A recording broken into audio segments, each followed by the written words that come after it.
Assalamualaikum warahmatullahi wabarakatuh. Saya Muhammad Aziz Siddiqi, mahasiswa Universitas Riau, jurusan Kehutanan angkatan 2018, bertujuan untuk memberikan penyuluhan kepada bapak-bapak serta ibu-ibu sekalian mengenai hasil hutan bukan kayu atau sering disingkat dengan HHBK. Biasanya juga sering dikatakan dengan hasil hutan non kayu atau HHNK. Di sini saya akan menjelaskan apa itu hasil hutan bukan kayu, definisinya, manfaatnya, kemudian klasifikasi hasil hutan non kayu.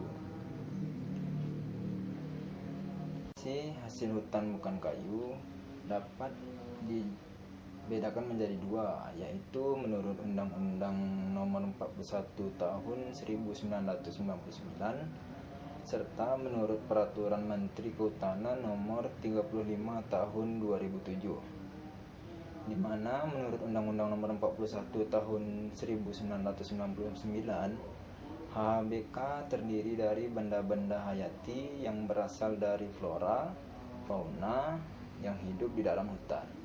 Selain itu, HHBK juga meliputi jasa air, udara, dan manfaat tidak langsung dari hutan. Sedangkan menurut Peraturan Menteri Kehutanan Nomor 35 Tahun 2007, HHBK adalah hasil hutan baik nabati atau hewani serta produk turunan dari budidaya, kecuali produk kayu yang berasal dari hutan.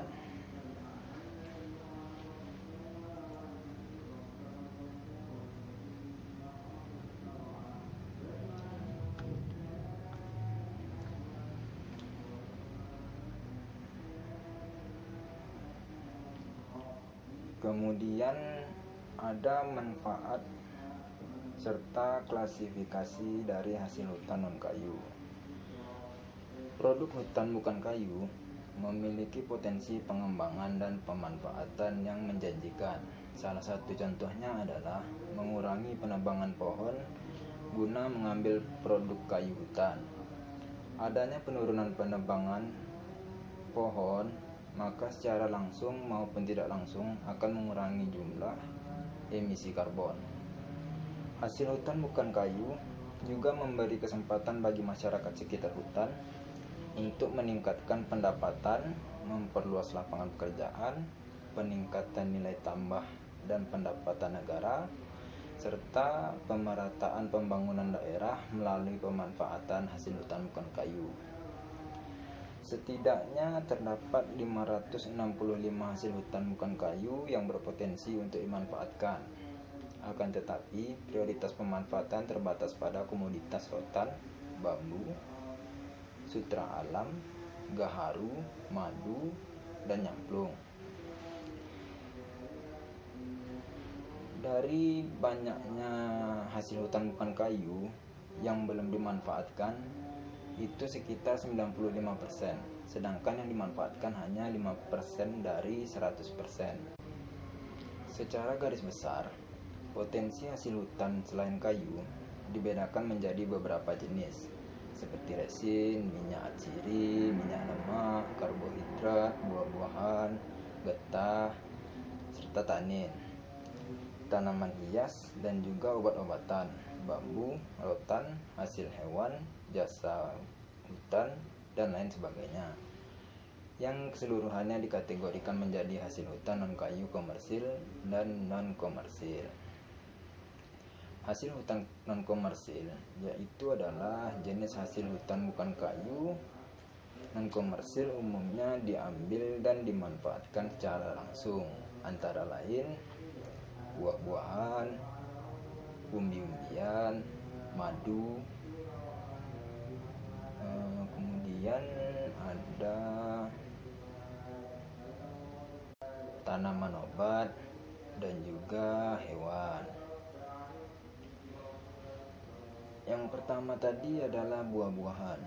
Dari buah-buahan itu dapat kita langsung langsung kita rasakan manfaatnya seperti mengkonsumsi buah-buahan tersebut. Kemudian pada umbi-umbian juga sama seperti halnya buah-buahan, dapat dimanfaatkan langsung manfaatnya, tapi harus melalui pengolahan. Kemudian pada madu itu bisa langsung dikonsumsi, serta tanaman obat itu harus diolah dulu. Kemudian hewan juga harus diolah.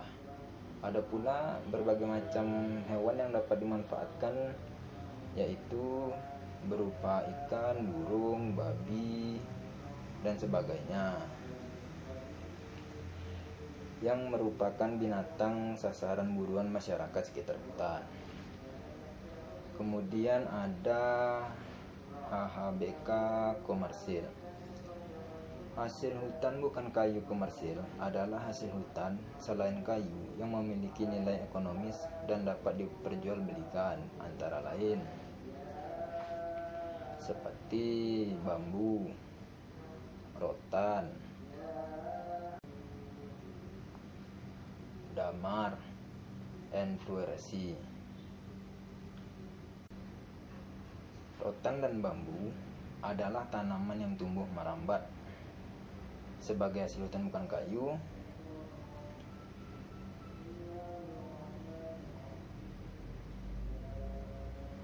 Rotan dan bambu dihasilkan oleh daerah di Kalimantan, Sulawesi, Sumatera, serta Papua. Kemudian damar terdiri dari beberapa jenis damar. Ada berbagai banyak jenis damar yang dapat dijadikan sebagai hasil hutan bukan kayu. Kemudian yang terakhir adalah enfleurasi. Enfleurasi adalah metode ekstraksi dengan lemak dingin untuk produksi minyak yang dihasilkan dari bunga, seperti bunga melati, bunga sedap malam, dan banyak lainnya. Enfleurasi menggunakan lemak karena lemak mempunyai daya absorpsi yang tinggi terhadap minyak yang dihasilkan bunga. Contoh dari produk hasil enfleurasi adalah pomade, yakni lemak beraroma khas dari bahan yang terenfleurasi. Untuk mendapatkan minyak murni, pomade yang telah terbentuk akan kembali diekstraksi dengan alkohol dan hasilnya disebut ekstrak. Minyak murni atau atsiri ini digunakan untuk pewangi maupun bahan industri obat-obatan.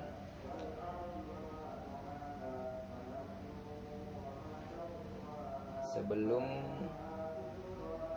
saya tutup, baiklah kepada bapak-bapak dan ibu-ibu, apakah ada yang ingin bertanya?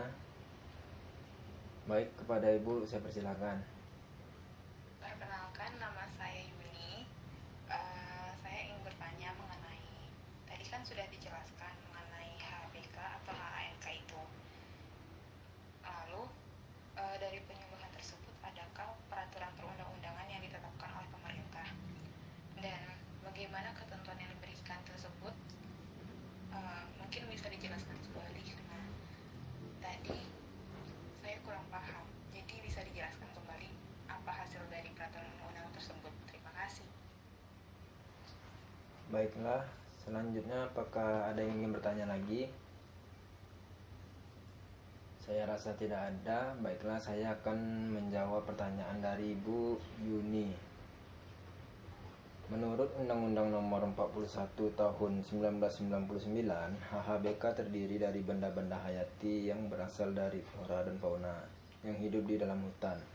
Selain itu, HHBK juga meliputi jasa air, udara, dan manfaat tidak langsung dari hutan. Sedangkan menurut Peraturan Menteri Kehutanan Nomor 35 Tahun 2007, HHBK adalah hasil hutan baik nabati maupun hewani, serta produk turunan dari budidayanya, kecuali kayu yang berasal dari hutan.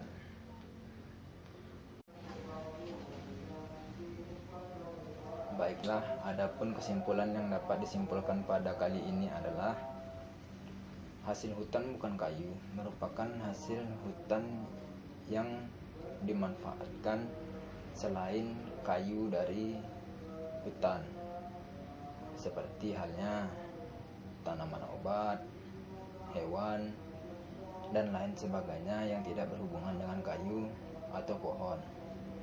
Kemudian hasil hutan bukan kayu dapat dirasakan manfaatnya sangat banyak, yaitu salah satunya meningkatkan ekonomi masyarakat dan mensejahterakan masyarakat. Kemudian hasil hutan bukan kayu itu dibedakan menjadi dua, komersil dan non komersil. Komersil dapat dijual belikan, sedangkan yang non komersil dapat diperjualbelikan juga, tetapi tidak sepenuhnya untuk diperjualbelikan. Sekian dari saya. Apabila ada kata-kata yang salah ataupun salah dalam tingkah laku saya, mohon maaf. Wassalamualaikum warahmatullahi wabarakatuh.